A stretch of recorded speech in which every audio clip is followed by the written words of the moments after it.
We are live. We are live. Come on in the room. Come on in the room. All right, y'all. It's almost 7 o'clock.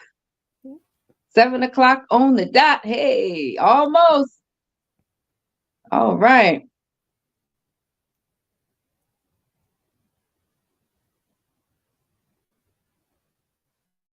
Almost 7 o'clock on the dot.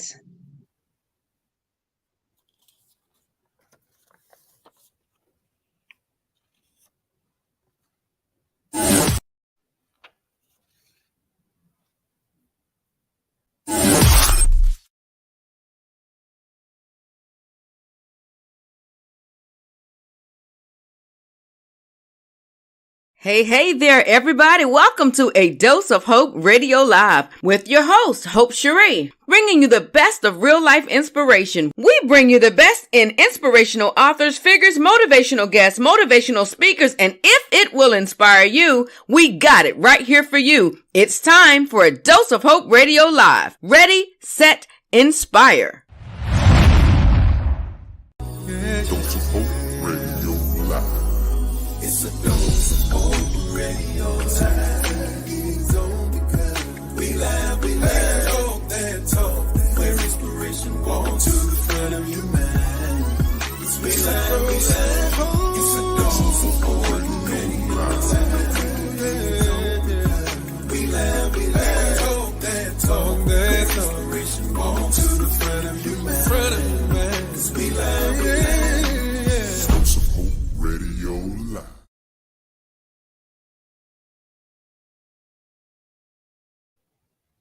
What's up, everybody? What's up, everybody? So glad that you guys saw fit to come and chill out with us on this good Thursday evening. I'm so excited to see you all in the place. Listen. I just got some little review on my phone and it says something about it was going to be a storm, but I'm going to let you know right something. It's about to rain right here, okay? It's about to rain inspiration. And I'm so excited to be right here with you guys on tonight. Listen, I have an amazing author with me tonight. She is absolutely wonderful, okay? She has written this great book. It's called Lost Seeds. She is all the way from Nashville, bringing you inspiration from Nashville. All right. So we welcome to the show the author of Lost Seeds, Teresa Sebastian. How are you tonight? Hello, Hope. Good to be here with you and your audience. You know, it's always a pleasure talking to you. Yes, absolutely. Listen, so I think I'm more excited about your book than you are, right? I've, I've been looking for a good read for a long time. And so when you just happened to cross my path and just started talking to me about this book, I just was like, listen, we got to get you on. I want people to know about it. You got to read it. It's so culture rich. And I'm just excited about it. So tell the people who you are, where you from. So, Teresa Mosley Sebastian. I am a lawyer by training. I teach at a couple of law schools. I'm an entrepreneur. I have a venture capital company. I currently live in Nashville. I also, do some philanthropy work. I serve on some corporate boards and nonprofits. I spent the early part of life in Southern Illinois, Hope, down in an area called Heron, Illinois, which was years ago, a coal mining area of Illinois. But most of my life I spent in the Detroit, Michigan area. Okay. All right. So how did you get to a little bit Nashville? about me? Yeah. My parents ended up here and a number of years ago. And so when I left my corporate job in Florida, I was able to relocate where I wanted to. I had a sister here. I had visited her several times. So between my parents, who were elderly at the time, being here, and my sister being here, Nashville was booming. So I decided, okay, I'll make Nashville my home and get involved in the university and other business things. And it was just a good location for doing business as well. Wow. Wow. Okay. Okay. So I know that this book is a new book for you. It's out on Amazon, I believe. And it's going to be it's out there for pre-orders, but it's going to be hitting the street real hard on Monday, right? So all right, y'all. So we're a little bit in front of the curve, right? I'm excited about that. I just feel like we got a little bit of an exclusive. You know what I'm saying? It's not quite out yet, but it's enough for us to know about it, right? Exactly. So tell us, like, at what point did you decide to become an author, and what did that journey look like for you? Well, it wasn't like, a decision that I woke up one morning and made that choice, but I always enjoyed putting words to human life around me. I think that's why I also took to being a lawyer. But I always made up stories about characters, whether it was for my children, now for my granddaughter. And so I got that kind of creativity because between my mother and my aunts, my mom's sisters, they would take us to various plays. They were involved in musicals. It was just a very musical, creative family. So I grew up in that type of environment. And as I said, I would make up stories and jingles and things. So I was, I had started several manuscripts because people said, you're why don't you write a book? And so I started forcing myself. So I have several manuscripts that I started, but really the spirit didn't hit me. So one day, Hope, I was sitting on my back porch in the sun here in Nashville, and this story just started raining into my head. And I quickly did an outline, and the characters started talking to me. I saw the characters. I heard their voices. Now, this sounds a little mental, but trust me, I'm all together. But the story just rained on me. It was as if God just put the spirit of the characters, and it was like they wanted to come to life. And I just started writing it down and started typing. And as long as I opened my mind to it, I was sitting in a quiet office, I could just hear them telling their story. And that's kind of how it came about. Wow, wow. Isn't that like the art of imagination, though? It's like God gives us these incredible imaginations, and we can, like, because I've written books and stuff in the past myself. And so it kind of like, it's like these characters come to life. These look these little people dancing around in your head, right? They take on their own lives. So, Yeah. and I understand when you say that, that's where that kind of comes from. So I know you said to me on another interview that you used to talk to your kids and always told them stories and stuff like that. So how important or crucial was that to, getting into the process of writing now? It was crucial because it taught me to trust me, to trust my imagination, to free Wow. myself up, to be creative. Sometimes, Hope, we can be our own limitations. We have to learn that, if we are fundamentally good people, if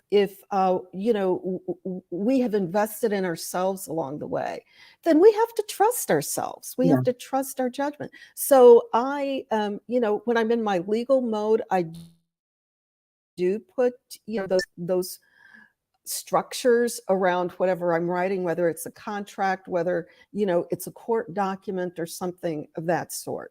But when I'm working from the other side of my brain, that creative side, whether it's making up a jingle or telling a story, I've learned along the way to allow those characters to come in, allow those characters to occupy my creativity, and let them loose. And once I have the words down on paper, or once I've developed the little jingle, then I can go back and do the tweaks. But, Yeah. typically it's not too many tweaks. You just need to let that creativity go and trust it. I love that. I love that. It's almost like, just let the faucet run. That's why, Mhm. I learned in college about the power of brainstorming. And Mhm. so sometimes you just have to really sit there with a pen and paper and just let it all out. Just don't even think twice about it. Just let it run. Just let it run. And that's pretty much how we get into that creative space where we're able Mhm. to write and really let those ideas flow. So I love that you shared that, because I'm sure there's someone listening on the stream tonight that is in that place, because Yeah. this is the inspirational author segment. So that are in that place where they want to Right. write. Well, I tell you, it's right. It's kind of like that saying, let go and let God, right? Yeah, It's that thing, yeah, let go and let, whether it's God's spirit or just that innate creativity that's to some extent in all of us, just let it go. yeah, yeah, I agree. Do the brainstorming. Don't limit yourself. Yeah, absolutely, absolutely. So I want to get into this book. So tell us all Sure. about the book. We want to know. Well, okay, so the book is basically about these two brothers, Dub and Tim, and they are the first generation out of enslavement. And these two brothers uh, decide to chart different paths to how they overcome all of the past baggages. One is very structured, very focused, and he moves forward. The other also wants to move forward, but some of the legacies of the relationship, whether it's between him and his mom, the distant past of the fact that his parents were former slaves, that baggage still tends to haunt him. So as a result, they end up going down different paths, and those different paths affect their relationship between the two of them. It affects the relationships that they have with their significant others and other people within their sphere, and it starts defining them to some extent. Wow. So the and what the book sets for us, because and actually it's a trilogy. It sets up for what happens in the subsequent generations. So the brothers' beginnings, in the early 1900s. So the first book goes from early 1900s to 1929, but it also tends to impact what you will read about in the second book, which comes out next summer, which will be called Lost Seeds, The Legacy. And that will take place in the 60s during the civil rights era, Wow. where Dub and Tim's offspring are dealing with different legacies of enslavement. We all know about, the civil rights era. And then Yeah. the third book of the trilogy will be Lost Seeds, Reconciliation, and it will take place in the 70s to 80s. And we will see kind of how some of all of this, gets resolved, or does it completely get resolved? So, it's almost like what we have here in society today. The African American community, we are still dealing with some remnants Oh, of yeah. the fact that we were at one time an enslaved people here in the United States. Yeah. And whether we choose to believe it or acknowledge it, some of that still haunts our social relationships, our personal relationships, Yeah. our workplace relationships. So that's really what the book is about. Awesome. Awesome. I know I was really intrigued by the storyline that you have about the mother, with her being a slave. I can't Mhm. imagine my parents being, me being that close to slavery where my parents Mhm. were slaves, and then having to be free, at some point, and having to live now in this newness of of not being a slave anymore.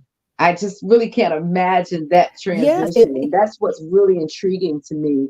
My great grandmother was like a daughter of a slave, and mhm. she very much operated in a similar way, because it was just her upbringing, was, you know, it was her it's what she did.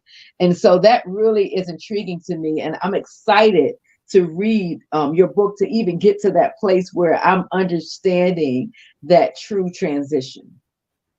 Yeah, and you know what we don't think about with that generation of our ancestors is the fact that they were former slaves. There had to be some amount of trauma that they were living with. Some choose to talk about it, some chose not to talk about it. Many of us in that first generation refused to talk about it. They just wanted to move forward, kind of like one of the brothers, Dub. Yeah. He chose not to talk about it, almost as if some of that stuff didn't happen. But we have to realize that it's still going to come out to some extent in our behaviors. Yeah.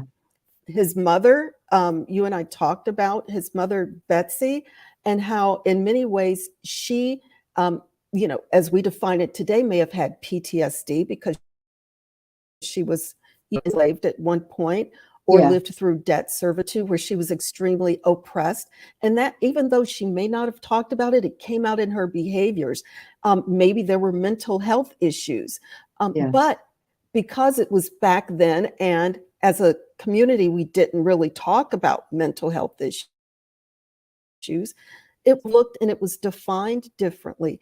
So we just don't know how much, you know, being a former slave really impacted our mental health, our emotional health, our ability to move forward, and how we related even to our children.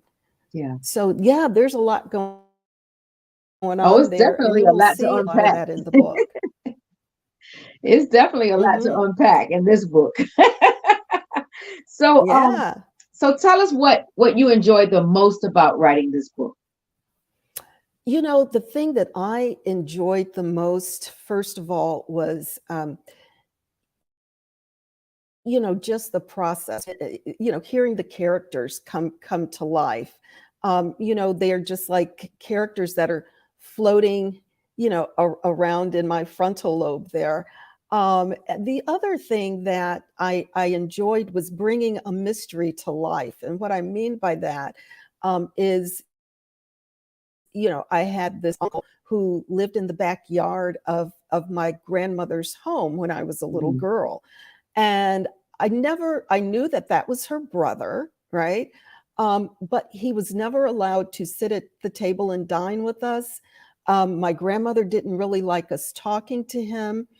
Um, Yeah. you know, as I know today, he had a problem with alcohol. He had alcoholism because he would frequently come from the tavern, which was up the street, walk home, and he was obviously drunk. But as a little girl, I never really knew that that's what it was. Yeah. Um, so he was. It was just taboo to even acknowledge him. I always wondered, well, what's his story? Why can't we acknowledge him? He's a part of our family, but he doesn't look like the rest of us. You know, my grandparents were kind of upwardly mobile people relative to their community. My grandfather, you know, was a coal miner and a minister, you know, kind of accomplished in his community, well known. My grandmother was that traditional, you know, Black grandmother Yeah. that cooked and baked and looked after all of us.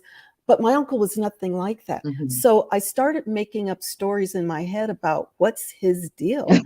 So I enjoyed, you know, creating that narrative that always sat in my head about who this man was. Mhm. And so the story is kind of loosely based upon his life, and it kind of closed a loop, although I'm sure, you know, what I've made up is simply that, made up about his life. Right, right, Um, right. but, you know, yeah, so those are the things, you know, solving that mystery was kind of a fun thing to do.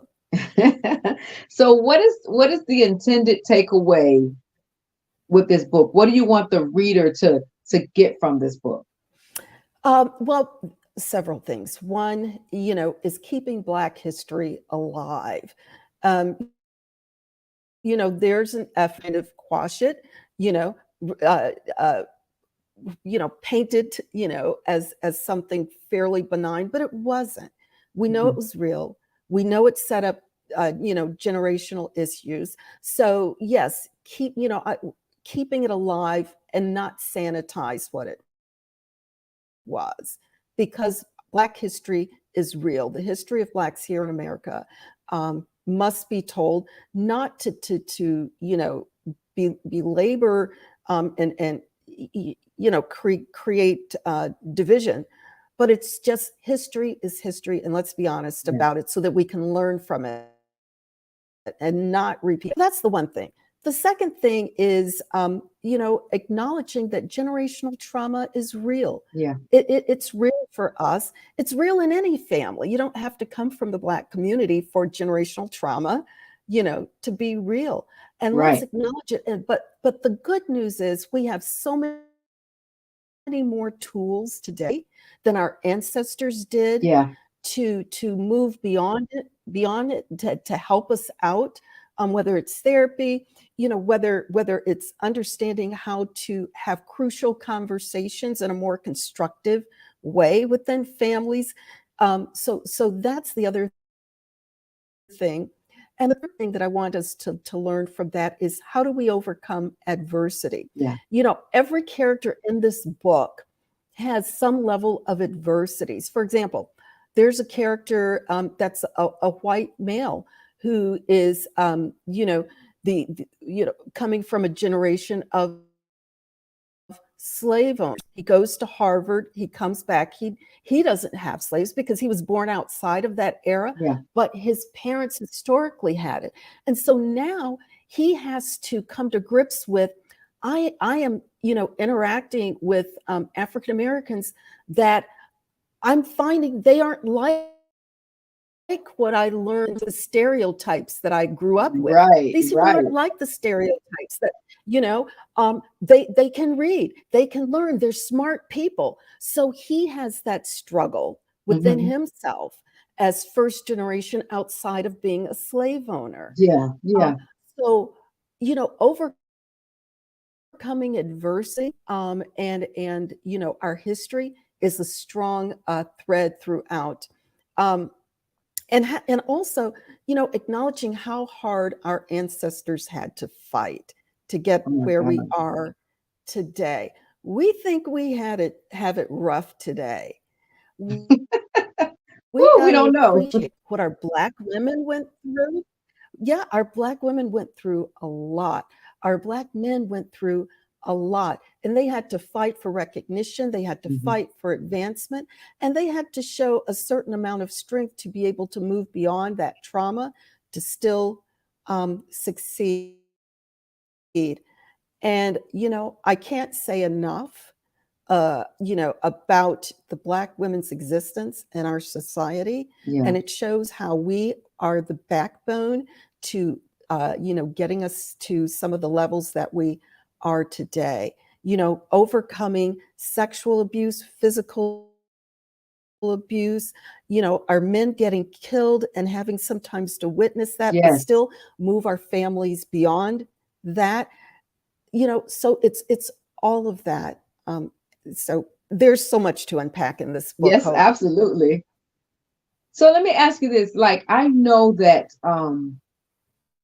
a lot of our younger generation, they have no clue about, a lot of the true things that we went through as, back in the 60s, the 50s, the 70s, even the 70s and 80s, the stereotypes and the different things that we've went through. A lot of times, I'll say stuff to my granddaughter. One day I said something about Michael Jackson and she said, "Who is that?"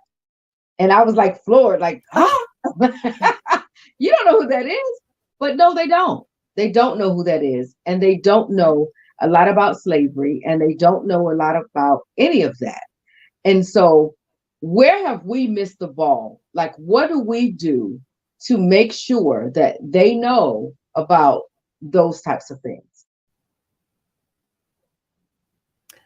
There's a lot we can do. Expose them to writers like Toni Morrison, Maya Angelou, Walter Mosley. Keep our Black authors in front of them. These are the authors that tell the story of the generations, number one. Number two is we can, work with our schools, public, private, and even work with our churches to say, look, even though there's an effort to sanitize Black history here in the United States, we aren't going to stand for that. Yeah. So this is a new struggle that we have today, as this generation of Black adults. And while we're fighting that fight to make sure that history stays accurate, instruct our children at home. We don't have to rely on third-party institutions. You and I are very comfortable having conversations with our children and our grandchildren about Black history. We need to understand that education starts at home. We all understand it. I shouldn't have said it that way. But let's just remember that education starts at home. And so despite what our kids may be learning about out there in school or not learning about out there in school, let's make sure they learn the truth at home, and we give them those tools. We bring those tools into our home to keep it alive. And I can't say enough about the role of our Black churches, and not just our Black churches, wherever you go to church. Our churches can play a very strong role in making sure that we learn about Black history in its purest form. Yeah. We have the knowledge, we have the tools today, to make sure that the truth is always told about our beginnings, and painted also in terms of our beginnings are why we are such a prosperous country today. A lot of what we see, the old architecture, the buildings, whether the Capitol, those things built on the backs of our Black men and women. Okay. Washington, D.C. probably wouldn't look like it does today. There was a lot of free labor, that was donated to creating the infrastructure of our United States. And we don't get attribution for that. We bolstered this economy to get where it is today by the free labor that we were forced to give in a great sense. So let's make sure that we commend ourselves for, the contributions we made to this country, but also let's not, allow people to forget that. And many of the, the inventions that we enjoy today were contributed by Black men and women. So again, let's just make sure that the true history stays alive, not the sanitized version. Amen. Amen. I love it. I absolutely love your answer. So tell people where they can get the book. Well, you can get the book in a couple of different ways. It's on Amazon right now. You can search Teresa Mosley Sebastian or Lost Seeds, the beginning. You can pre-order it. It will come out for release on September 25th on Monday, but you can reserve your copy today and they will send it out. So Amazon's number one. If you like Barnes & Noble, it's on Barnes & Noble. And also it's on I think it's called Bookshop or something of that effect. I should have had that in my head. But the two primary places again are Amazon and Barnes & Noble. The other thing that you can do is to get on my website, teresamosleysebastian.com. You can see an excerpt of the book. You can read a little bit about the characters, and then you can click through and reorder it. And what I really want people to do, Hope, is to, hook up with me on Instagram, tmsebast.author. But there's a link on my website So, be sure that, we get together on Instagram, Facebook, and, leave reviews. Please leave reviews, Yes. especially if you enjoy the book. Let people know you enjoyed the book. I'm more than happy. I have a couple of blogs out there about the characters, so you can kind of get inside my head a little bit on the Okay. characters. But you know what, Hope? I love your audience, love you, and I would love to connect with all of you. So please buy the book and get on my website. All right. You got it right here, y'all. So I have one last good question for you. What do you do when you're not writing? Well, the thing that I like the most is the philanthropy work that I do. I'm on the board of the United Negro College Fund. Nothing more important than our historically Black colleges and universities, especially today, in light of a Supreme Court case that came out. So we need to support our HBCUs. Yes. The other thing that I enjoy doing is my foundation gives a lot to early education, all the way through higher education. We provide scholarships and grants,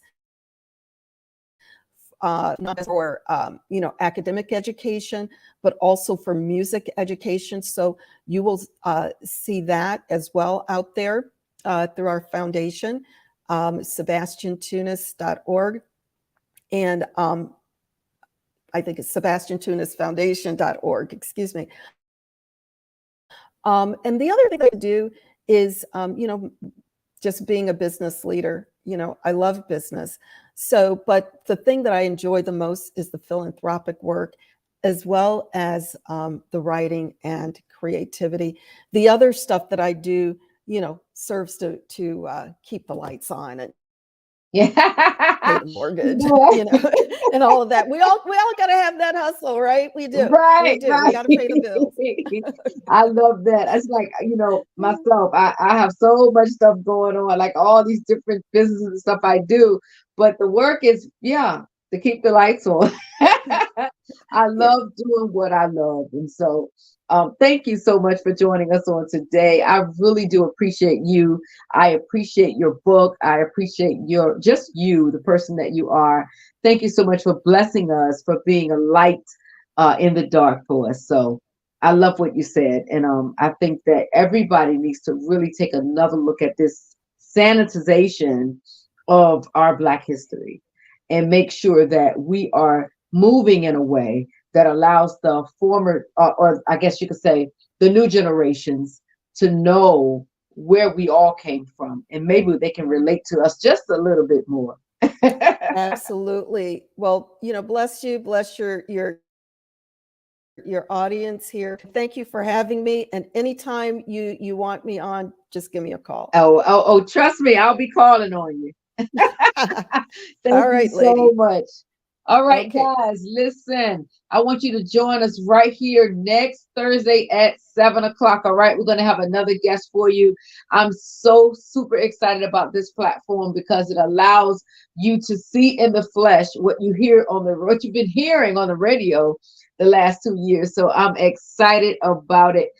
If you got anything coming up this weekend, next weekend, make sure you shoot it through my inbox so we could talk about what you have going on the show next week. So, all right, if you have a nonprofit, make sure you inbox me about your nonprofit, okay? Because we have the Unsung Hero series coming, and I want to be able to talk about the amazing things that your nonprofit is doing for the community and what you're doing out there in these streets, okay? So make sure that you tap in. All right, this is your girl again, Hope Cherie, with a Dose of Hope Radio. Go out there to adoseofhope.org. Okay, you're going to see her links for her books, but you can also go to her website as well and get the book. Make sure you do what?